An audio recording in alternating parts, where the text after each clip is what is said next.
నేను కూడా అదే చేస్తున్నా. నువ్వు మనుషుల్ని అడుగుతున్నావు, నేను దేవుణ్ణి అడుగుతున్నా. నువ్వు నీ బిడ్డ కోసం అడుగుతున్నావు, నేను అందరి బిడ్డల కోసం అడుగుతున్నా. రా, నా దేవుడి దగ్గరికి రా.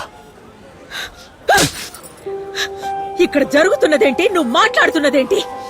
ఎంత వయసు వచ్చింది, బుద్ధి జ్ఞానం లేదా? నీ దేవుడి గురించి ప్రచారం చేసుకునే సమయం అయింది. నువ్వే తిన్నగా ఉంటే నాకీ కర్మ ఎందుకు వస్తుందయ్యా? నీ బిడ్డని కాపాడుకోవాలంటే డబ్బులు కావాలయ్యా. ముందు వెళ్ళి ఆ ప్రయత్నం చెయ్యి. మీనాక్షి, నువ్వు నా పని మీద ఉండు. Sorry doctor, sorry doctor. అమ్మా, నాకు హెల్ప్ చేయాలి ఉందమ్మా, కానీ నాకు ఆ పవర్ లేదు. మరి ఎవరితో మాట్లాడితే పని అవుతుందో చెప్పండి. చీఫ్ డాక్టర్ అమ్మా. పేరేంటి? ఎంఎస్వి గారు. ఎంఎస్వి మెయిన్ బ్లాక్ అమ్మా. ఆ లెఫ్ట్కి వెళ్ళండి, హెల్ప్ చేస్తారు మీకు. ముందు మీరు వెళ్ళి మాట్లాడరండి అమ్మా. ఇంకా అలాగే చూస్తూ నించున్నావేంటయ్యా? వెళ్ళి డబ్బు కోసం ప్రయత్నించు పో. మీనాక్షి,